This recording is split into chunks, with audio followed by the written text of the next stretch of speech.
आपदामपहर्तारं दातारं सर्वसंपदां लोकाभिरामं श्रीरामं भूयो भूयो नमाम्यहम्।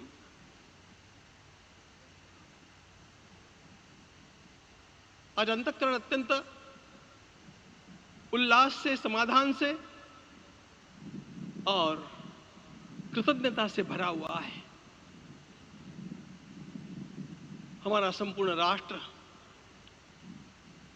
और पूरा विश्व भी आज भगवान श्री राम की प्रतिष्ठा से आलोकित होने का पर्व आरंभ हो चुका है। यह केवल एक मंदिर में एक मूर्ति की प्रतिष्ठा नहीं है, यह इस देश की अस्मिता, इस देश का स्वाभिमान और इस देश का आत्मविश्वास, इसकी प्रतीक्षा है। 500 वर्षों की प्रतीक्षा के पश्चात यह संभव हो सका। इसके जो अनेक कारण हैं उनके ऊपर तो आलोक हमारे सारे सम्माननीय अभ्यागत डालेंगे ही। मैं केवल एक काम के लिए यहां पर खड़ा हूं, छोटा सा काम। कारण तो अनेक होते हैं, लेकिन अनेक कारण मिलते मिलते आखिर वे एक विशिष्ट स्तर तक पहुंच जाते हैं और उस स्तर पर कोई महापुरुष हम लोगों को उपलब्ध होता है और उस विभूति के कारण युग परिवर्तित हो जाता है। इस प्रकार का परिवर्तन लाने के लिए अपने जीवन को साधना पड़ता है और इस प्रकार जीवन साधने वाले हमारे इस देश की परंपरा के अनेक महान रत्नों में आज हम लोगों को समय की आवश्यकता, युग की आवश्यकता, सनातन के अंतःकरण की आवश्यकता के रूप में हमारे सम्माननीय प्रधानमंत्री जी प्राप्त हुए हैं।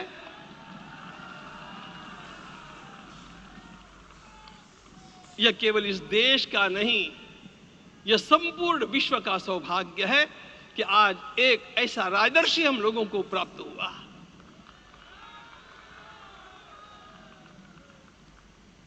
आपके मंगल हाथों से आज प्रतिष्ठा होने की बात थी, वह स्वाभाविक भी था, वो होना ही था मित्रों।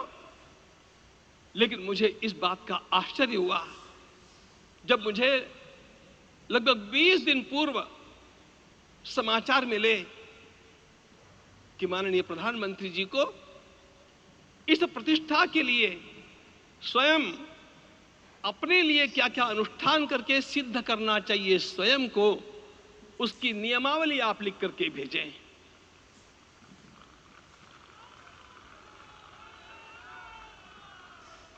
जिस प्रकार का हमारे देश का राजनीतिक माहौल है, कोई भी आकर के किसी भी समय कुछ भी कर्म करके चला जाता है, वो उद्घाटन हो, चाहे पौधारोपण हो, चाहे कुछ भी हो, लेकिन उसके लिए मैं अपने को सिद्ध करूं, इस प्रकार की भावना कहां होती है? यदि किसी ने पूछा तो मैं कहूंगा कि यहां होती है। भगवान श्री राम की प्रतिष्ठा करनी है।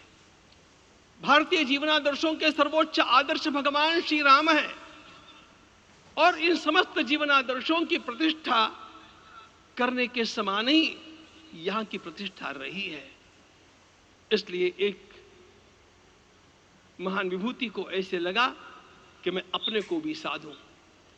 मैं कर्मणा मनसा वाचा, कर्म से, मन से और वाणी से अपने को उसके लिए शुद्ध बनाऊं, सिद्ध बनाऊं, और उसका मार्ग तप ही है। भगवद गीता ने कहा, यज्ञ दान तप कर्म न त्याज्यम कार्यमेव तत्। तप से ही विशेष परिशुद्धि होती है। आज मुझे आपको बतलाने समय अंतःकरण गदगद होने की अनुभूति हो रही है। मैंने तो कहा था, हम लोगों ने महापुरुषों से परामर्श करके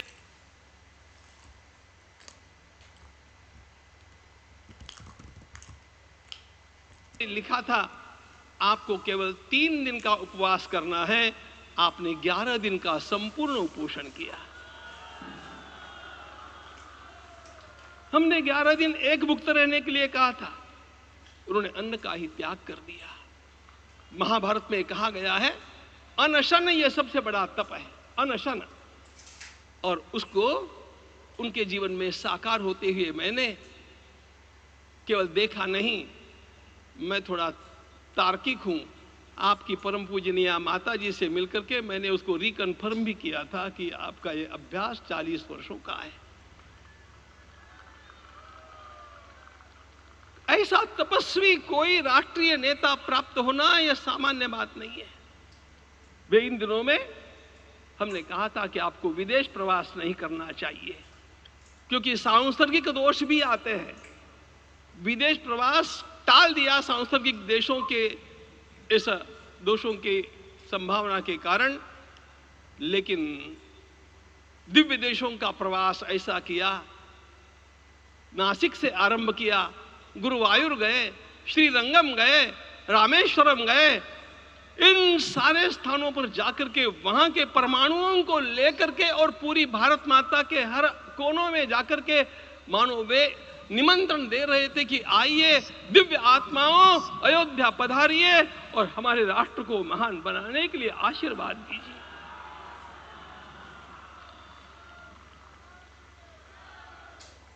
हमने केवल कहा था 3 दिनों तक आपको भूमि शयन करना चाहिए।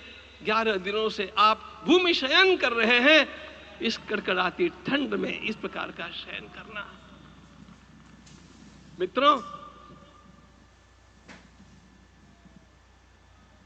ब्रह्मा जी ने सृष्टि को निर्माण किया। उस समय उन्होंने एक शब्द को सुना था। भारत की संस्कृति का सबसे मूल शब्द है तप, तप इति। हमारे पूज्य गुरुदेव के गुरुदेव परम गुरु कहा करते थे, कांची के परमाचार्य जी महाराज, तपश्चर। मैं जब भी उनसे मिलता था वे कहते थे तपश्चर। आज तप की कमी हो गई है और उस तप को हमने साकार आप में देखा। मुझे इस परंपरा को देखते हुए केवल एक राजा याद आता है जिसमें यह सब कुछ था, और उस राजा का नाम छत्रपति शिवाजी महाराज। छत्रपति शिवाजी महाराज। मित्रों, लोगों को पता नहीं है शायद,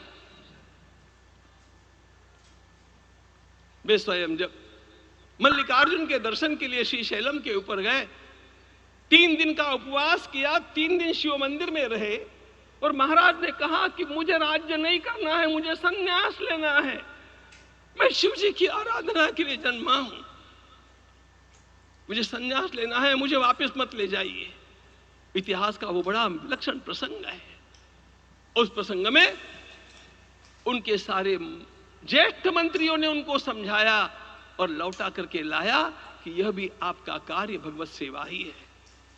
आज हम लोगों को उसी प्रकार के एक महापुरुष ऐसे प्राप्त हुए हैं जिसको भगवती जगदम्बा ने स्वयं हिमालय से लौटा करके भेज दिया कि जाओ भारत माता की सेवा करो।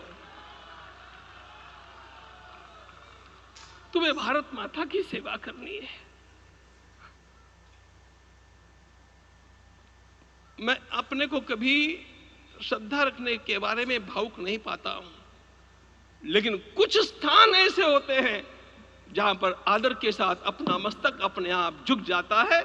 ऐसा एक स्थान हम लोगों को उच्च पदस्थ इस राजर्षि ने जब दिखाया तो मुझे छत्रपति शिवाजी महाराज के गुरु समर्थ रामदास स्वामी महाराज की याद आ गई। उन्होंने शिवाजी का वर्णन किया, निश्चयाचा महामेरु, निश्चयाचा महामेरु, बहुत जनासी आधारू, अखंड स्थितिता निर्धारू, श्रीमंत योगी, श्रीमंत योगी, श्रीमंत योगी। हम लोगों को आज एक श्रीमंत योगी प्राप्त हुआ। आज मैं यहां पर केवल इसलिए खड़ा हूं कि इतने तपस्या के पश्चात इन सारे महात्माओं की अनुमति लेकर के और उनके आशीर्वाद लेकर के उनका यह तप पूर्ण करने के लिए, उसकी सांगता के लिए उनको चरणामृत दिया जा रहा है। आप सबकी सहमति हो तो आप सब लोग ओंकार का घोष करके मुझे सहमति दें।